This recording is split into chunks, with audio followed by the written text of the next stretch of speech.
আহ, আজি অসমৰ ৰিহাৰামতো জুবিনদাৰ দহা লগত সংগতি ৰাখি আমি টিহু নৱনিৰ্মাণ যুৱ সমাজৰ তৰফৰ পৰা এটা ৰাজহুৱা মুণ্ডন কাৰ্যসূচী হাতত লৈছিলোঁ।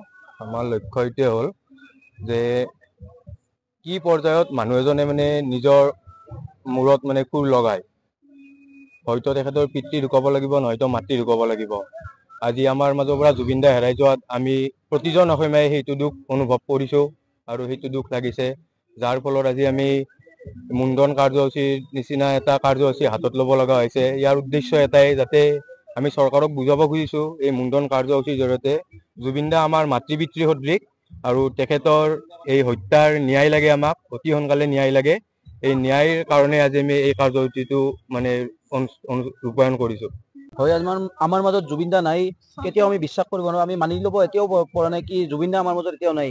হয়, তেখেতক হত্যা কৰা হৈছে, কিন্তু তেখেতৰ মৃত্যু হোৱা নাই আৰু তেখেত আমাৰ মাজত সদায় থাকিব, আমাৰ অন্তৰত, আমাৰ আত্মাৰ লগত তেখেতৰ সদায় থাকিব, এই কথা কৈছোঁ। আৰু লগতে আমি আজি এই মুণ্ডন কাৰ্যসূচীৰ জৰিয়তে আমি অলগত অকৰ্মান্য যি মানে সিদ্ধাৰ্থ শৰ্মা তেজপিয়া, তেখেতক আমি ইয়াৰ পৰা সকীয়াই দিব বিচাৰোঁ। লগতে শ্যামকানু মহন্ত, এই দুজন ব্যক্তি আমি ইয়াৰ পৰা আমি শেষ সকিয়নিতা প্ৰদান কৰিব বিচাৰিছোঁ, যাতে মানে এই দুইজন ব্যক্তিক চৰকাৰে মানে উদ্ধাৰ কৰি ওলাই ক'ত লুকাই আছে, ক'ত গাঁতাৰ আছে না ক'ত আছে, কি অৱস্থাত আছে, কি পৃথিৱীতেতো আছে, বেলেগ জেগাততো নাই। গতিকে এই দুইজন কাল্পিতক অনতিপলমে মানে ধৰাৰ ব্যৱস্থা কৰক, অন্যথা আৰু আমি এতিয়ালৈকে ক্ষান্ত হৈ আছোঁ। মানে জুবিনদাৰ আমাৰ কাজখন সুকলমে যাবলৈ আমি বাট চাই আছোঁ।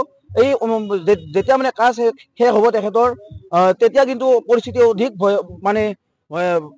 ভয়াৱহ হ'ব।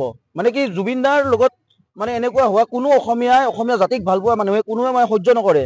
আৰু আজি আমি বৃহত্তৰ টিহুবাসী ৰাইজৰ তৰফৰ পৰা আমি এই চৰকাৰলৈ আমি আহ্বান জনাইছোঁ, তেখেতে য'ত লুকাই আছে বা চৰকাৰৰ দ্বাৰাই লুকাই আছে নে কি কৰিছে, কিন্তু তেখেতক ধৰিবই লাগিব, ধৰি উচিত শাস্তি দিব লাগিব।